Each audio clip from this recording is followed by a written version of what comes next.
So welcome tonight, and we're going to be talking about run injuries. And yeah, we're going to be talking mainly about ways to prevent. With prevention, I'm going to go through some different examples of that, and then going into a little bit of strength. And somebody else is just entering. And yeah, hopefully share a couple resources with you too about that.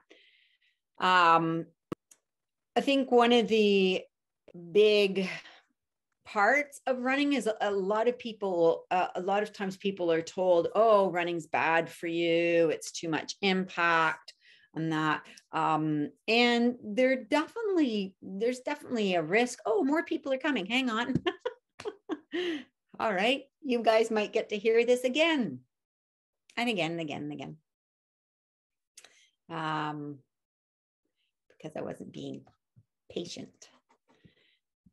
Okay. All right. So welcome. A couple people just came in. Welcome. I just started talking that tonight we're talking about run injuries. Oh, and here comes somebody else. I'm going to stop.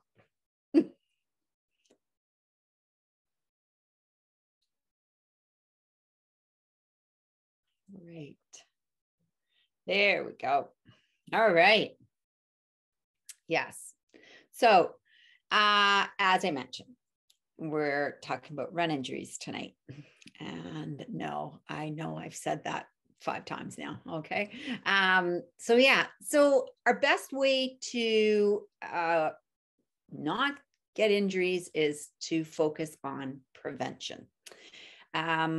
One of the big things, a lot of times, as I was mentioning, people they hear, you might even have been told by a medical professional, hey, don't run, running's bad for you, increased impact on the joints and everything else. It is increased impact on the joints.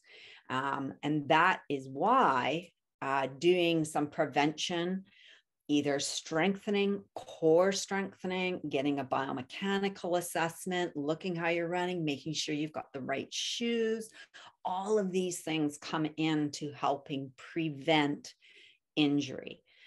Biggest things that we see a lot of are calves, hamstrings, glutes, foot issues, right? And sometimes if you've got all of those other things, most likely you're probably having some low back issues too.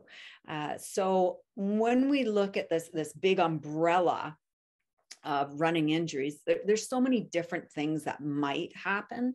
And starting from like that prevention kind of umbrella of that, you're really wanting to look at how am I doing with my mobility? That can be stretching, that can be dynamic warm up, whatever you're doing in that area. How is that going through me? We want to have some flexibility to us. A lot of times we see runners can have very stiff ankles, and which is good for running, not great for swimming. So if you're wanting to go into the sport of triathlon and you are a runner, you need to work on that ankle mobility. I digress. So we want to look at that. Ankle flexibility, mobility through all of our joints, but also that strength component. What's happening with my core? We really want to learn how to run from our core.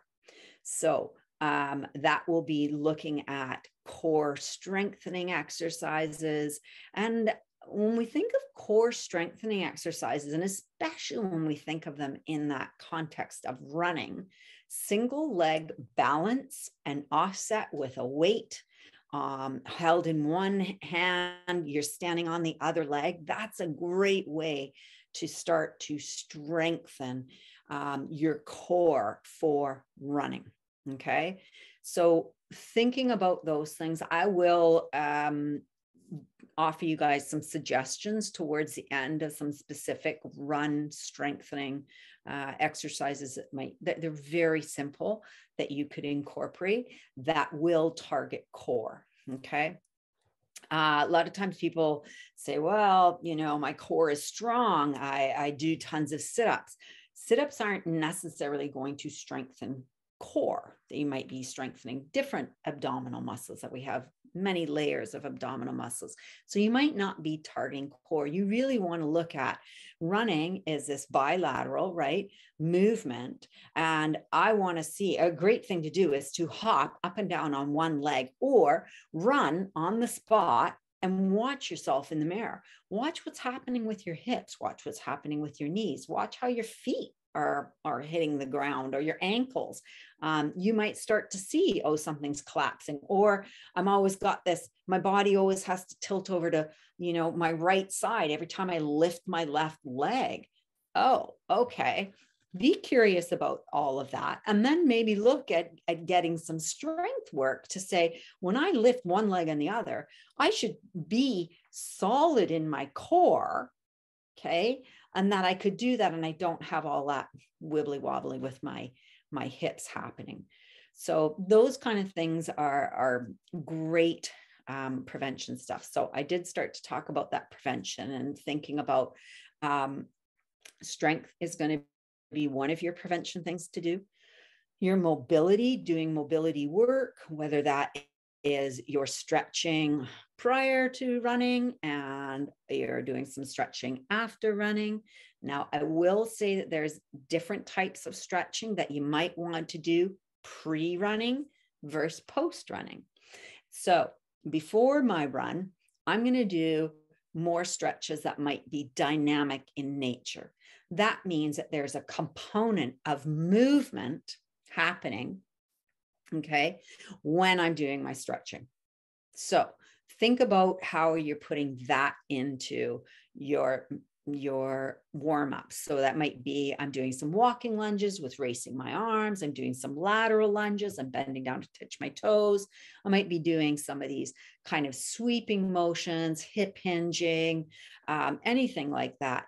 Doing running drills or another thing that is kind of a dynamic warm-up. I'm not yet into my run, but I'm stretching and moving those muscles that I'm going to be targeting when I'm running, and I'm doing that prior to my workout. So dynamic means that there's movement added to the exercise I'm doing or the stretch I'm doing. It's a fluid movement happening. Some people even do like a dynamic yoga warm-up prior to running. Great. All right. Post, after I've finished my run, that's when I might want to do more of what we call static stretching. So I'm holding a stretch here. My body's warmed up. Now I'm just kind of letting it cool down. There is controversy out there whether you should stretch like fully, like a static stretch after. I know for myself, I really lack the discipline to stretch post run. I will roll. So if you've seen those foam rollers, I'm a big foam roller person. I find it's quick, it's fast. I like that. I could probably spend more time doing post run stretching, but I find for me getting in, doing the rolling, I'll roll out my quads, my hamstrings, my glutes, my low back, my calves. Yeah, so that for me works. You want to find what works for you. So that dynamic stretching, holding stretching, and then, static stretching, holding the stretching, dynamic movement with your stretching. Okay. So looking at how you're putting that into your routine. Another prevention thing is to increase your running slowly. We talked about that little bit of increase last time. You never want to run or increase your distance too far. And because the faster you increase your distance, that's going to increase your risk of injury. The other thing that increases risk of injury is also doing things like your fast twitch intervals, right? Especially those downhill. We talked about that, running downhill, all of those things that if you haven't yet built up your ligament and tendon strength, there's an increased risk of injury if you start doing your intervals too quickly into your training. So again, we're building up into that. And then a lot of times we come in to our training or our goal race with injuries. So how are you managing them? This is a big thing. If you know that you're prone to plantar fasciitis, it's like, oh, every time I run, shin splints is a great, that's such a classic running injury. And shin splints is basically caused by, in our lower leg, we have these two bones, and they're separated by this intramuscular septum. And so it creates these three compartments within the lower leg. What happens is that when your calf is really tight, the muscles on the front of the foot have to work really hard to pick up the foot, what we call dorsiflexion. They have to work really hard to do that. What happens is that the back of the leg's really tight, the front is working really hard. It starts to get inflamed because we've got these three bundles of muscles, right? They're a bunch of muscles encased in a bundle.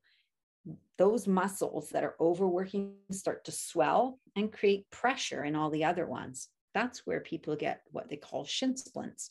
It's this increased muscle tension. So, that is, okay, I'm lacking flexibility in my ankles. My calves are really tight. Obviously, if the calves are tight, the hamstrings are tight.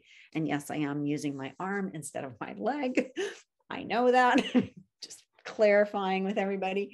So, and the front of the leg might need strengthening. It might be really weak and it's not used to picking up the toes to run. So all of those things you're going to want to think about. So if you're, as I say, you're prone to getting plantar fasciitis, tightening of the fascia on the bottom of the foot, or you're prone to getting shin splints, you want to be doing pre-habilitation. That means that I'm going to do all of the work before I get an injury, because I know that that's what I'm prone to.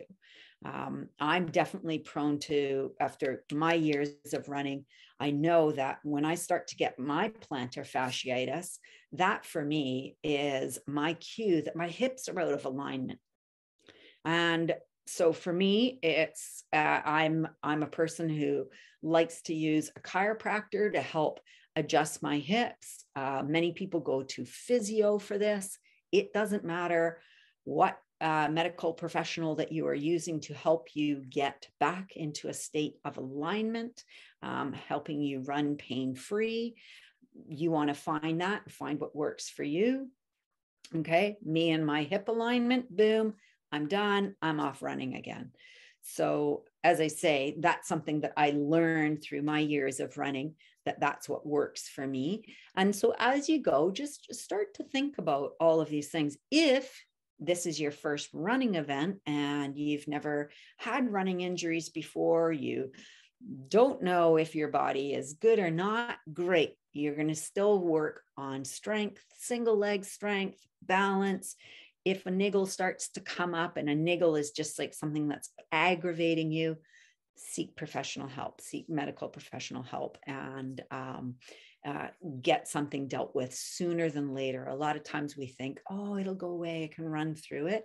Running is such a repetitive sport, form of exercise, that a lot of times we just compound the issue. So being really aware of that. So managing your issues, increasing your strength, working on your mobility, all of these things are going to benefit you in the long run. So really look at what are all of the areas that I'm able to take control of right now before something might happen, right? Injuries, a lot of times, they not only have a physiological component, they have a psychological or mental component. Many people get injured, they can't do what they were doing, they start to go down, it gets a little depressing. So, stay on top of everything if you can. Seek out professional help. Getting a biomechanical assessment if you're not sure of how you're running or what kind of things you might need to work on, you can do that. All of these things are going to help you. Also, when we think of our running injuries and that stuff, when we think about that stretching component, I talked about the hips. Runners have notoriously tight hips. Hips can get really tight. So you're going to want to look at all of those muscles that are activating onto the hips, whether it is the quads, it's the hamstrings, it's your glutes, it's the low back. All of these things are going to pull differently on the hamstrings, on the pelvis. And so we want to make sure that we're doing stuff that's going to both target strengthening all of those areas, but also stretching all of those areas. One of my favorite go-tos for mobility, and I will write this into the chat, is The Ready State by Kelly Starrett. I don't know if any of you guys have checked this out. He used to be the guy that did all the mobility WOD. So that he was right at when CrossFit first came out. He was the guy that did all these things called, they always had the WODs, workout of the day. And so he started doing mobility WODs. This was the mobility workout of the day. And now he's gone into doing what he calls the Ready State. And he's got some fantastic YouTube videos that target like he does hip opening, and they're not long, like it's like a 10-minute thing. He's like, the best way to stretch the hips, increase hip mobility, your hamstrings, squatting. He did one for calves that I've started using because and it was actually one for when you do squats, right? You have to have a lot of flexibility in your ankles when you squat. And I have one side where my foot would always turn out. And so in order to increase that, I had to increase the length of my calf. And so he had a stretch that he was doing on there for that. And within 4 days, I was squatting and my foot was no longer turning out. So he's really in depth. He's a PhD in exercise physiology. Fantastic. Even for rehabilitating ankles. If you've rolled your ankle, he's got ankle mobility stuff, which is fantastic. So I highly recommend that if you're a person that doesn't do a lot of mobility, or you're not even sure where to start, he would be a good place to click on to find some of his free. You don't have to sign up for his course or his monthly coaching or whatever. You can find free videos of his. And as I say, those have been incredible for me. And I've always liked the way that his exercise physiology knowledge is, it's so current. He's up to date. He really knows his stuff. He understands the fascia and how it's connecting to the muscles, and how that when we're stretching, we need to be working both. So yeah, that's a big go-to. If you don't do it already, get on it and check out some of his stuff. So really good. He does a morning warm up just for his whole body. So that's another thing. And a lot of times, with that dynamic movement, mobility, and that stuff, a lot of people are doing yoga, which is great. There's yoga for runners. I think that the Whistler Triathlon Club just started some yoga for triathletes. So you might try finding some of that. Again, if you're not into a routine yourself, you want some direction, you need some more ideas. What should I be stretching? How do I know if something's tight or not? Try to join one of those groups, and so that there is somebody there that can help guide you through that. So that would be one of the things I would think about doing. And then with prevention, I think one of the things that we don't always put in as our rest, like what is active recovery. And I speak from experience on this one, because I'm not great at taking my days off. At times I do some of that fear training sometimes. Oh my gosh, so having those rest days, and what does a rest day look like? There can be things that we call active recovery days that we're putting into our training. So that might be an active recovery, means that I'm moving my body. My intensity is really low. I'm not trying to go out and have a hard workout. It's just like, my body wants to move, and I just need to move it, however that might be. But the intensity is low, so that I would finish doing something. Maybe it's a spin on my bike with really low wattage or very low resistance. But what I'm doing is flushing my legs, right? Great. Add that in, or actually having some significant rest. So taking those days off when you're on and you're running, you can hit your goals that you're trying to do. You can increase your pace. You can feel a difference in paces. We want that. When we're always running day after day and it's the same speed and everything else, we're not going to feel that. And that also means that we're probably using the same muscles day after day after day after day. They are going to fatigue. So taking the time off, cross train. Add in some swimming. Swimming is non-weight bearing. Water running, which is great. I know, a lot of people won't do it or don't like doing it, won't do it until they're injured. But hey, practice now, because then maybe when that injury does hit, you're like, I'm in the pool, I'm doing it. It's non-weight bearing. It's great. So trying out those things, getting on a bike, spinning out the legs, as I say. I just had a big race on the weekend, and because it was so hard, there was a lot of downhill. And of course, I went into it with an injury. So yeah, it wasn't great for me to think about running, even 2 days after. There was no way. My legs were really fried. I was on a bike spinning. The next day, spin my legs out, flush them really light, because we know that there's all those toxins that build up. Flush it out. Next day, get on my bike, flush it out again. But what I found was that my legs were even more responsive that next day, even though I hadn't done the running, walk it out, whatever you're going to do, right? We need to just kind of flush the body, flush legs, and keep them mobile, keep them moving.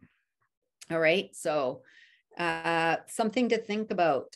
The other thing for prevention, if you're up in Whistler, we have that lovely thing called the Scondenov Spa.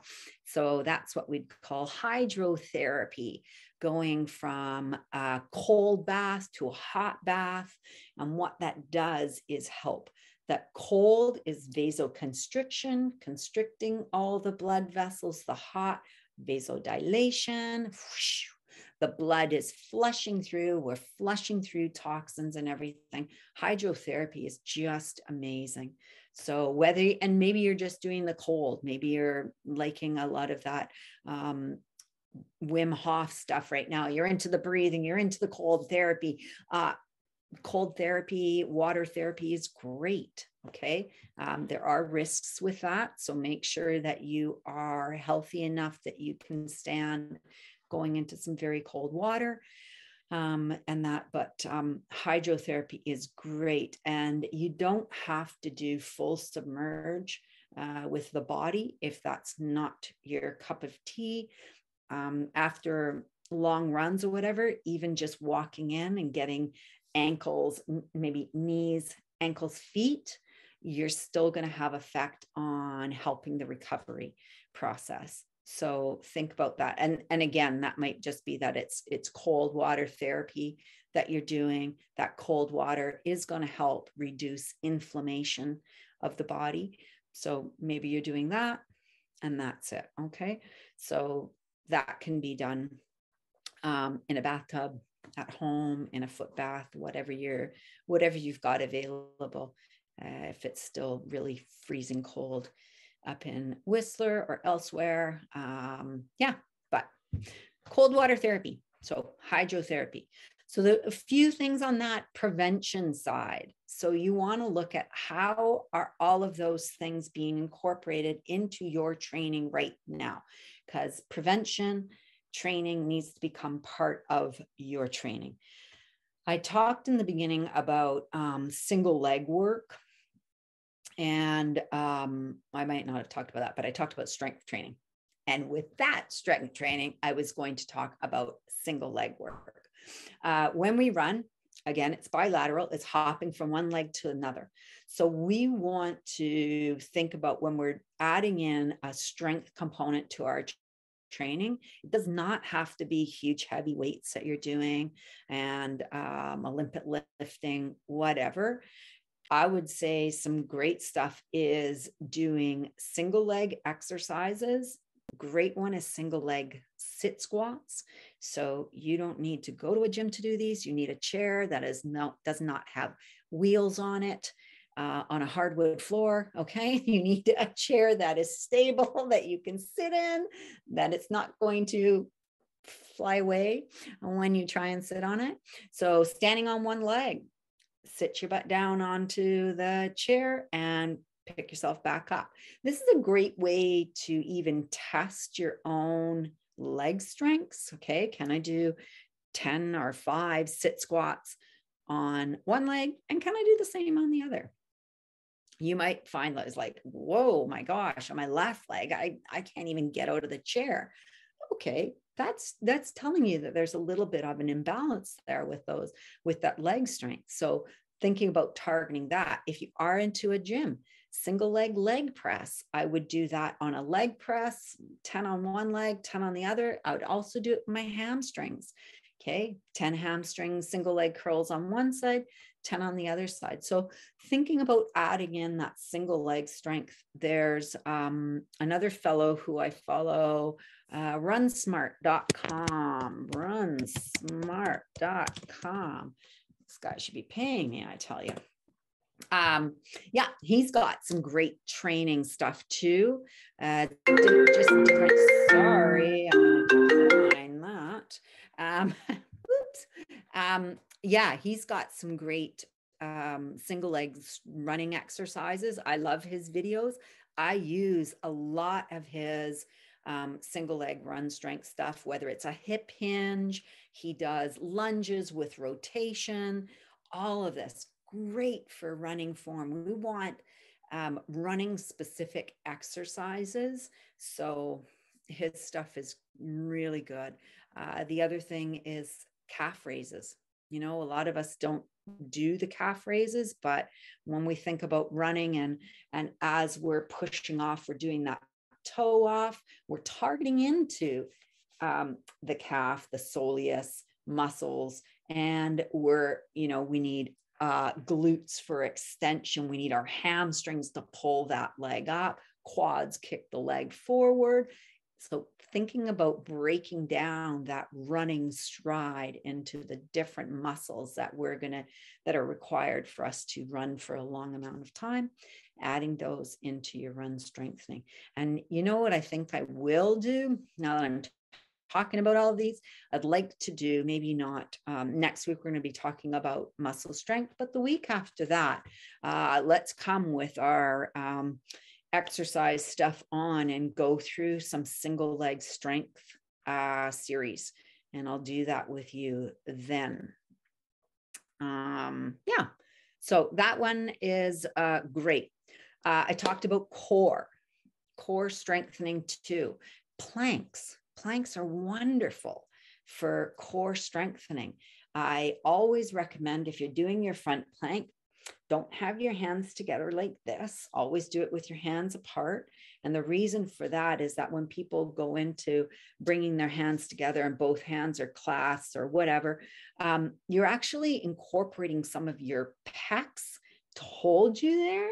When we take that away and we set those shoulder blades back and down, now if I'm not using anything of my upper body, now that core sling that's being kind of tested when I'm doing a front plank, gravity is wanting to pull my belly down. I've got to tighten up my core in order to lift everything up. Front plank holds. Excellent. Add a little alternate leg lift, targeting in through the glutes, that straight leg extension, firing the glutes without letting the hips drop. Again, fantastic. All of that. Rolling in and out, right? Doing a plank and sliding in and out. Again, we're working that, what we call anterior sling of the body. That needs to be nice and strong for us when we're doing our running. I love all of that stuff. TRX work too. If you know what a TRX is, it's that suspension training system, I guess what they call it. That works a lot of core. And if you Google onto the TRX website, again, you'll see a lot of single leg strengthening exercise for runners, which I think is fantastic. Okay. And my last strength one, it's not going to be my last. I lied. Sorry. I have too many ideas.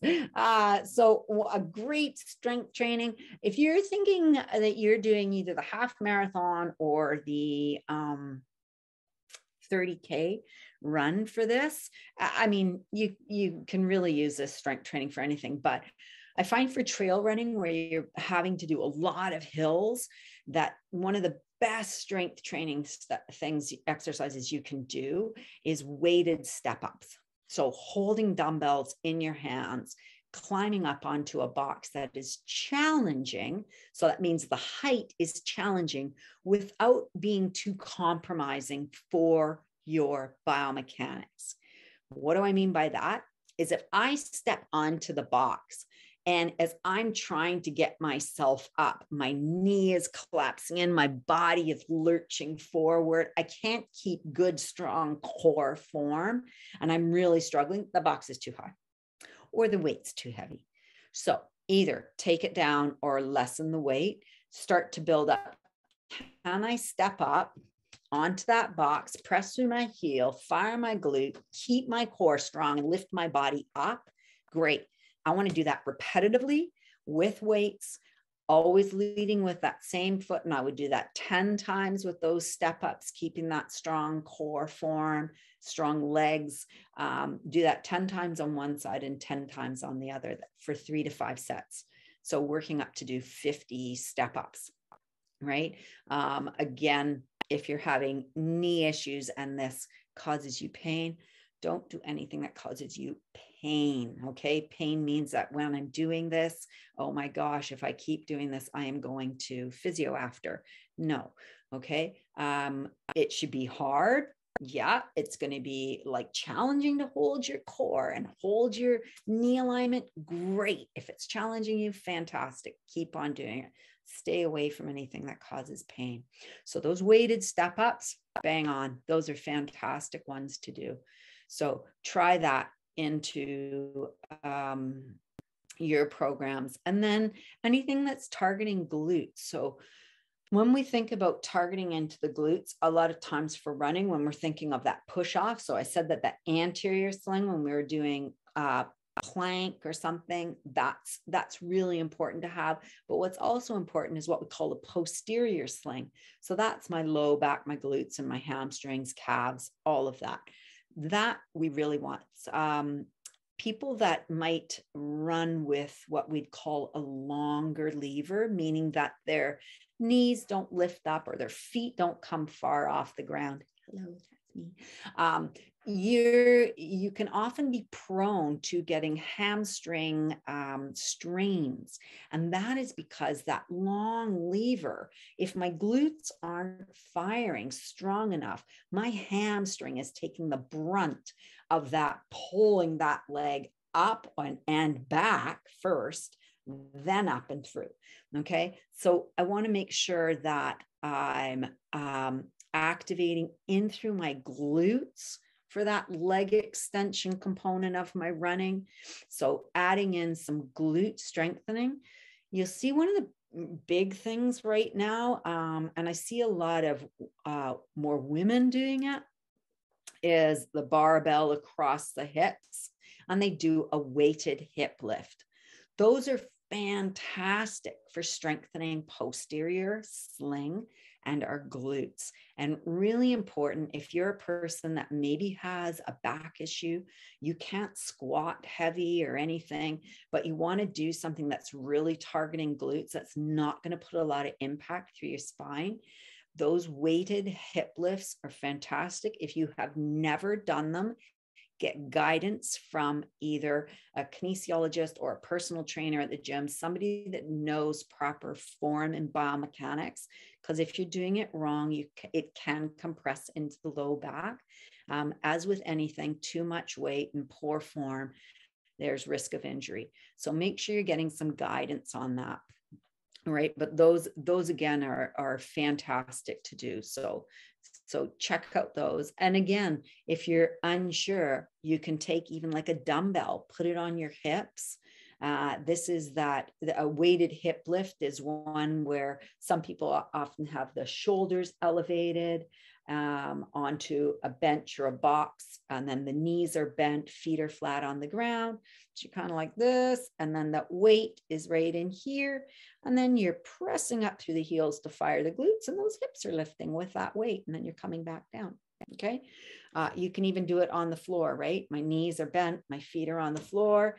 I'm lying on the floor. I've got that weight right here on my hips, and then I'm going to press up through my heels, targeting into my glutes. My core is nice and strong, and I lift those hips up.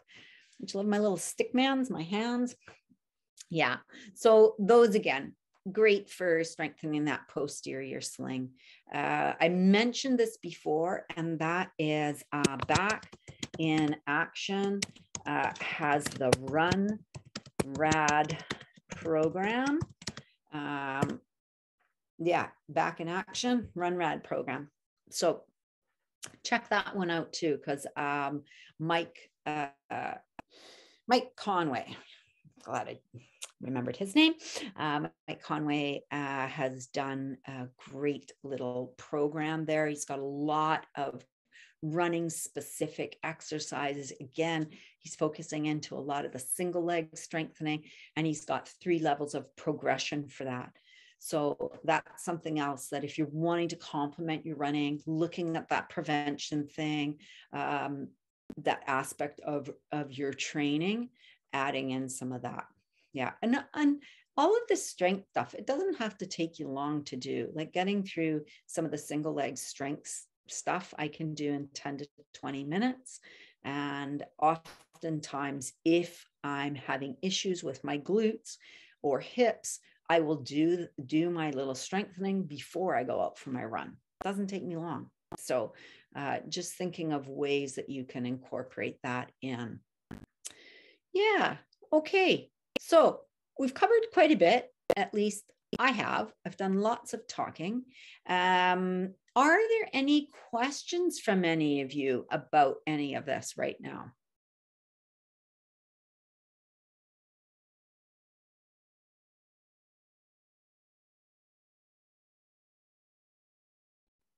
No, everybody's pretty good. Okay. know your body. And if you don't know it, you're going to find out about it as you do your training, as we all do, right? Just making sure that you're putting in some of those prevention pieces into your running. If you don't have a foam roller, gym always has them. So making sure you're getting into the gym to incorporate some of that after the post run, stretching, rolling, hydrotherapy, all of that, put that all into it. One thing I didn't talk about was foot strengthening. And this is something that a lot of people, someone's just coming in. There we go. A lot of people will talk about like having issues with their feet. Many people will get orthotics. Some people need orthotics. Some people just need biomechanical strengthening. So a lot of times, if we've got an issue with our foot and it's collapsing, there are exercises we can do in order to increase the strength of the muscles that hold our arches up on our feet. A lot of times in yoga is done in bare feet. Great. If you're doing that, if you're doing some yoga and that stuff, really pay attention to what is happening with your feet when you're standing. When you shift onto one leg, does your ankle automatically roll in medially and your arch collapse? For myself, I have a leg length discrepancy and a bunion on my left foot. The minute I shift the weight, boom, I collapse right in. So I actually do strengthening where I have to hold the arch of my foot and then maybe try and do a single leg hip hinge or a lunge back while I hold that. So I step back with that other leg into lunge, and then I move that leg up and lift that back knee up, because that's kind of that running motion, right? And I want to make sure I can hold that arch of my foot. So many times when we get orthotics are like putting a Band-Aid on our cuts. We haven't yet fixed it. We're just helping it. And so the fixing is that we need to incorporate the strengthening, allow the orthotic to help you, but do the strengthening around it. Foot strength is a really big thing. And that rotation or that collapse of the foot can be happening from a weak glute. So anytime we're seeing anything happening at the feet, we need to kind of work up the chain. We look at the hips and coming down. So again, getting into a good physio, a good kinesiologist, good personal trainer, biomechanic person, whatever you are, to try and figure out, okay, where is this coming from? Especially when you're starting to put on a few more miles and you're starting to feel some niggles, some issues kind of coming up. Start to look at, okay, where is that coming from? How do I correct it? Once you figure out the right muscles to activate in order to support a certain area, you can actually get into that when you're in the middle of your run. So as we run, as our runs get longer, our bodies, we start to fatigue. And as we start to fatigue, then that small rotation that we had in the beginning becomes a huge rotation and collapse as we get fatigued. So we want to be able to find the right muscles so that when I start to feel, like let's say for myself, I either start to feel my big toe or I start to feel that arch or my ankle collapsing. That for me is, okay, your glute is not firing. Tap into your glute, find your glute on each run step, or activate your arch. Okay, can you run like that? Yeah. And I might have to change my gait to do that, but then once I have it, I can keep on going. I'm not going to let that little issue stop me cold. So figuring all of that out is really beneficial for you when you get into your running. I actually, on my run this weekend, the guy that I was running with, he had an issue with his tensor fasciae lata, which is a small muscle that connects to the anterior part of the hip. It works as kind of a hip flexor, kind of gets tied into all of that stuff, iliotibial band, quads, whatever, all of that. And he's like, you know, when we were running along, he's like, oh, my TFL, I've been working on this. He goes, I just got to fire my glute. And, you know, he was there and he's like, oh, okay, yeah, I think I got it. And I was like, oh, that's cool. You know, he knew he'd gone to physio prior to doing this race. He realized that, okay, this is what I need to fire. And he was able to keep going. And this was a long race, and he ended up finishing it. So yeah, it's really beneficial if you can target into that awareness and figure all of that out. Yeah. So, yeah, I think that's the main part of tonight. Just kind of looking at run injuries.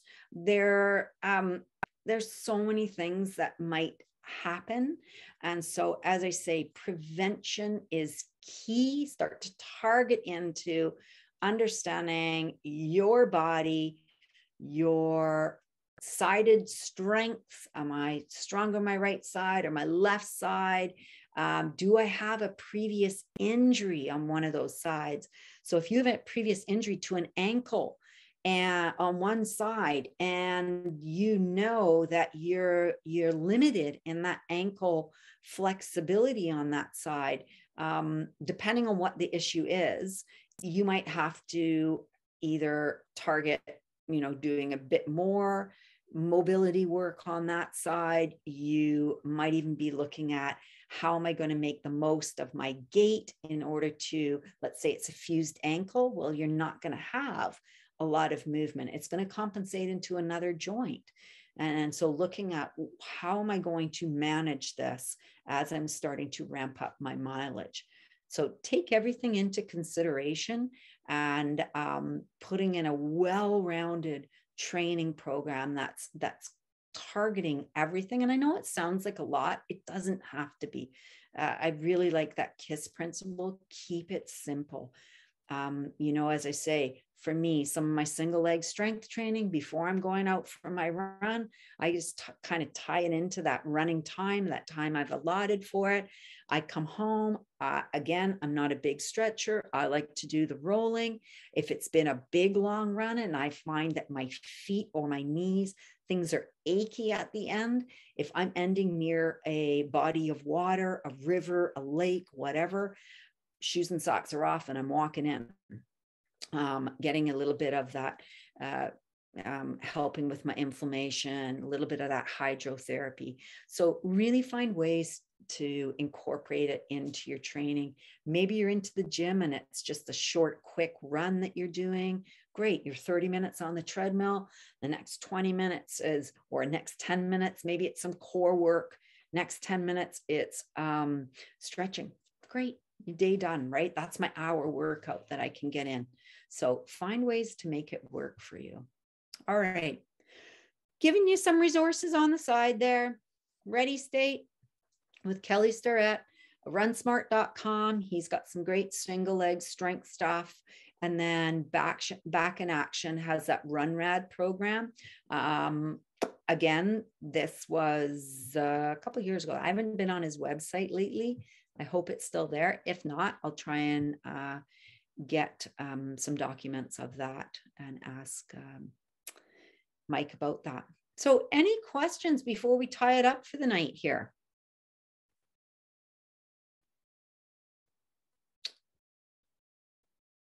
Is anybody still awake?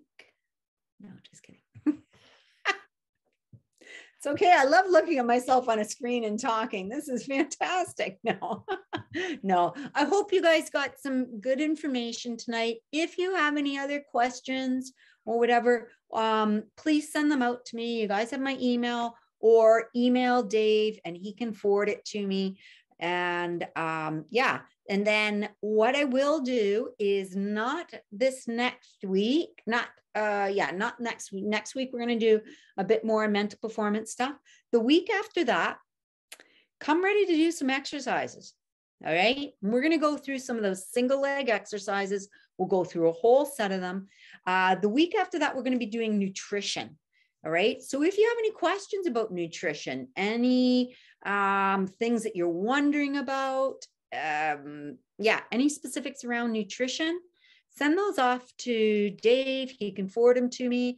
I can prep to answer those specifically. And hope this was helpful tonight. And we will see you guys, hopefully, or see your names next week. Okay. All right. Thank you. You're welcome. Bye. Bye, everyone. Have a good night. You too. Thank you.